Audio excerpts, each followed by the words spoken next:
So this is it. Today is the day we finally had the PlayStation 5 official reveal event. There was a crazy amount of hype for this event, and earlier today it went off and they showed us a bunch of games for the PlayStation 5. They showed us some gameplay for the PlayStation 5, and biggest of all, they actually did show us the console. And I'm going to be real with you guys, I really didn't expect to see the console today. Something about just the vibe, I think, around this event and what I thought Sony was maybe trying to do here made me feel like this wasn't the day to see the console or the hardware, that it was only going to be about the games and hopefully about the actual gameplay of those games. And honestly, we turned out to get both. And I think that part of that is when you look at the way they worded and phrased the PlayStation blog post that they gave a couple weeks ago letting us know that the PlayStation 5 event was going to happen, they made it sound like, you know, this was the first of several upcoming PS5 related events throughout the rest of the year, and so we'll be giving you more information as we go. So that was, to me, making it sound like this first show was only going to be about the games, no hardware. But like I said, that wasn't what happened. They literally gave us both. So there's so many things to talk about here, I almost don't even know where to begin. But I'm really just going to begin with just how I felt overall about the show now that it's done.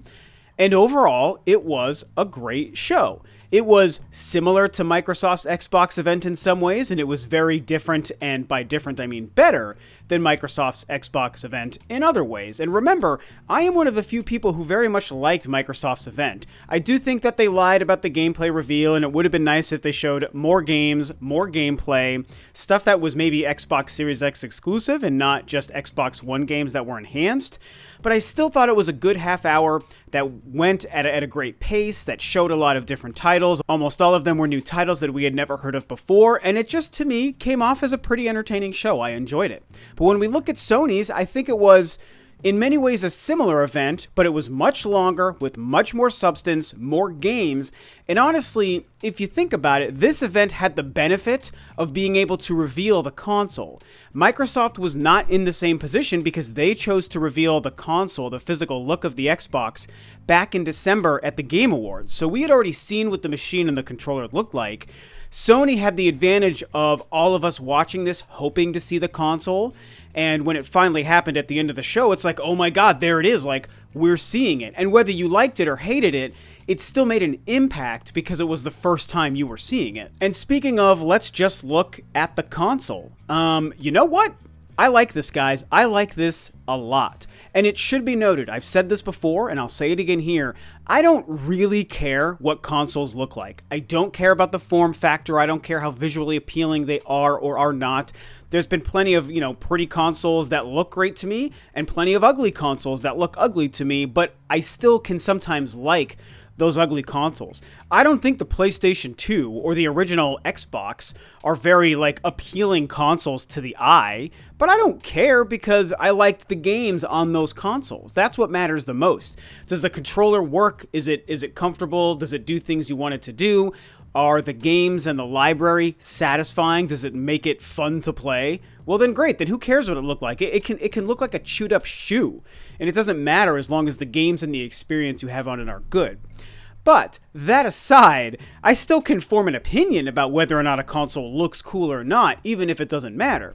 And the PlayStation 5, to me, it does look pretty cool. I mean, I like the futuristic, sleek look. There's plenty of jokes and memes and photoshops out there already that are absolutely hilarious. I mean, I can laugh at the jokes about what the console looks like.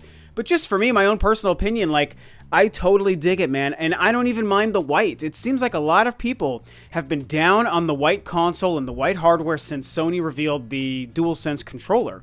They didn't like the controller mostly because it was white. Now a lot of people say they don't like the console just because it's white, and I'm like, I don't know, man. We've had white consoles in the past. The Nintendo Wii was white. The Xbox 360 was white. There's a white version of the PS4 and of the Xbox One. I own those consoles. And it's like, sometimes a console is white. What does it matter? I don't understand why people care.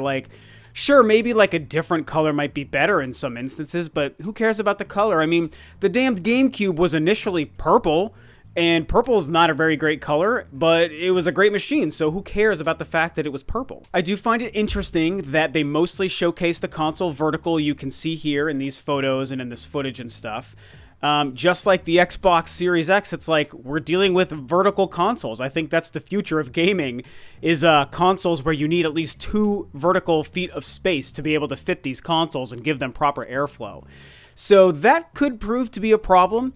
However, it should be noted that there has been a sideways picture of the PS5, and there looks to be like a little stand or something underneath it, so hopefully that's something that you actually can do. I actually think it looks better vertically, to be honest, but as long as we have the option to make it horizontal or vertical, I don't really super care. And then the other huge reveal about this is the fact that there are 2 versions of this console. And so far, it doesn't seem to have anything to do with the size of storage. Some people were rumoring, that there's a 1 terabyte and a 2 terabyte version, so the size of the storage space, maybe the size of the SSD.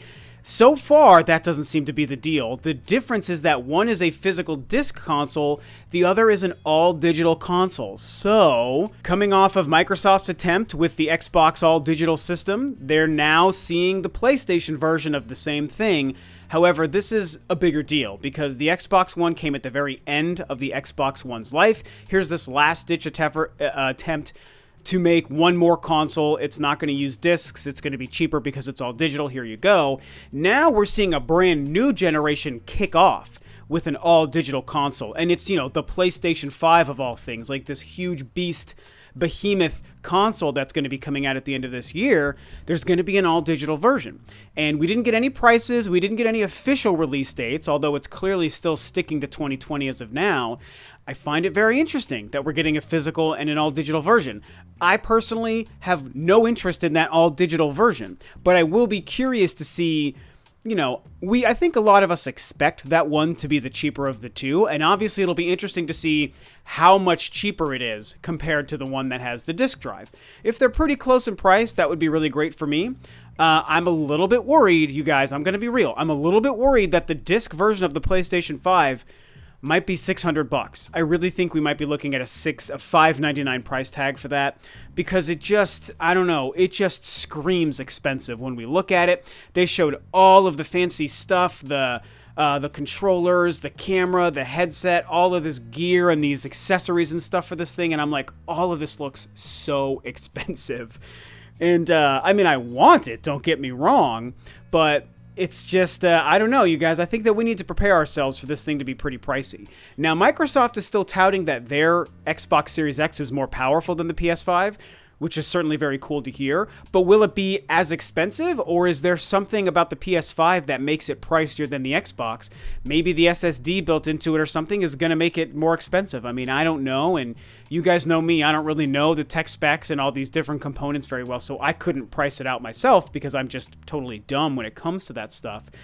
But I don't know. I just wanted to put it out there. I'm worried that we're looking at, maybe a $500 digital version and a $600 disc version. And if that happens, I won't be very happy. And so that's the big news. Beyond that, of course, were the games. And, like I said, I found the games lineup overall to be really pretty good. I enjoyed most of what we saw today. I don't want to sit here and go through every single title and break them down because that's just boring and would take forever.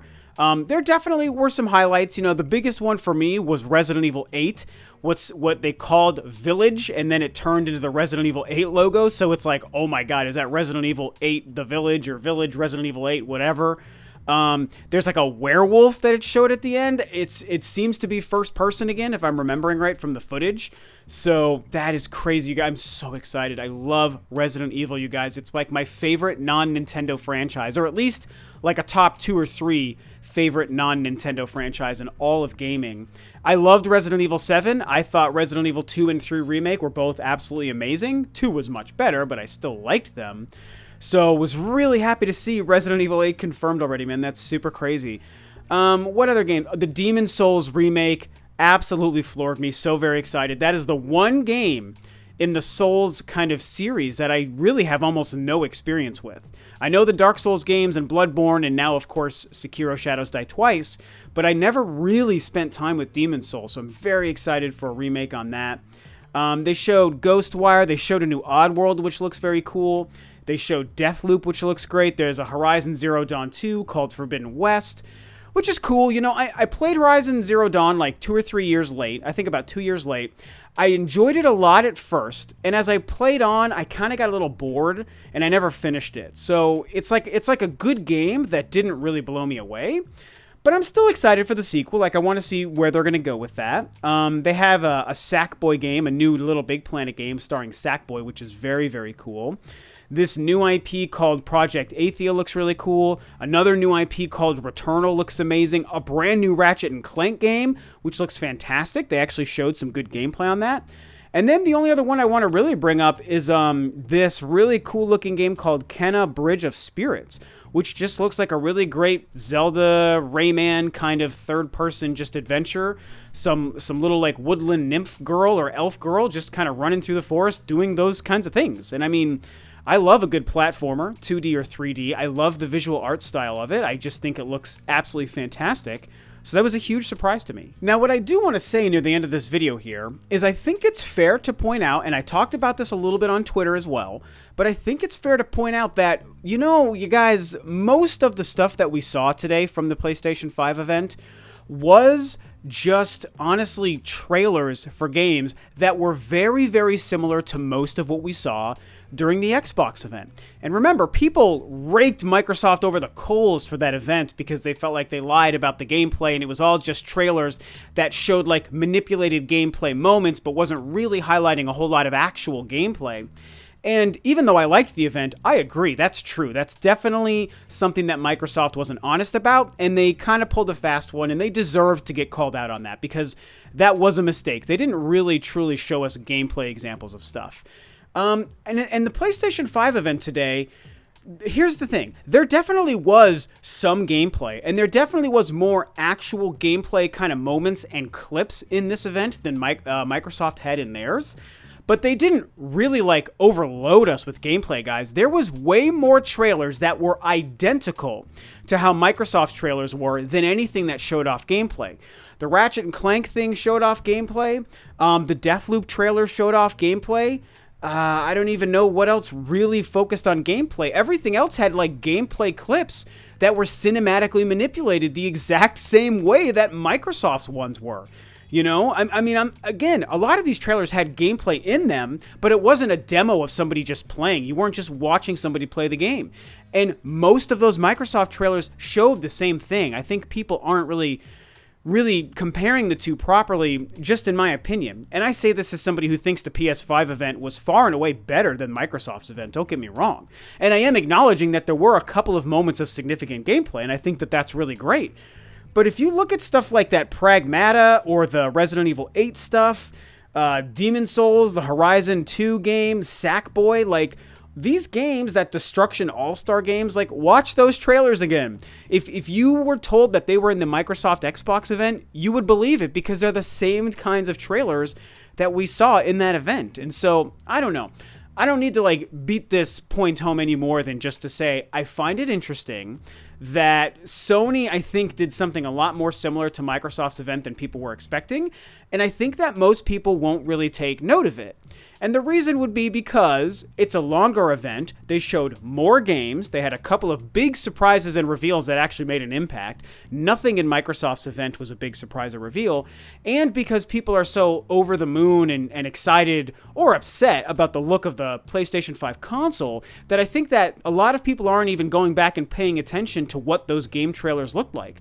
But I'm telling you guys, if you watch those two events again back to back, I think you're going to see that there's a lot more crossover with how they showed those games than people might expect. Sony did it better, and Sony did it with some more gameplay, but it wasn't leaps and bounds different or better in that respect. They're more similar than I think a lot of people are thinking. So either way, this was a very exciting day. At the end of the day, I'm so glad that this event went off this well. I was a little worried Sony was going to screw it up, and I would say for the most part they didn't. The reception seems very positive. People are pumped. They're excited. They're talking about it, and it's almost entirely good. Some people are making fun of the console. There are people that don't like the look of the console. And like I said, I get it. That's fine. I don't really care if you like or don't like how it looks. Just because I think it looks cool doesn't mean you have to think it looks cool. And most importantly, like I said, it doesn't even matter if it looks cool, as long as it's fun to play, and I think most of us believe it's going to be really fun to play. So, you've heard my thoughts and opinions in my breakdown. What do you think about my thoughts? And then, of course, please share your own thoughts and opinions and what you thought Sony did well today, maybe not so well. What did you like? What did you not like? And, of course, what do you think of the reveal of the console itself? I want to hear what you think. And with that, this video is a wrap. Thanks, of course, as always, for tuning in, guys. This is Rob of Rule of Two Review, and I'll catch you next time on another video.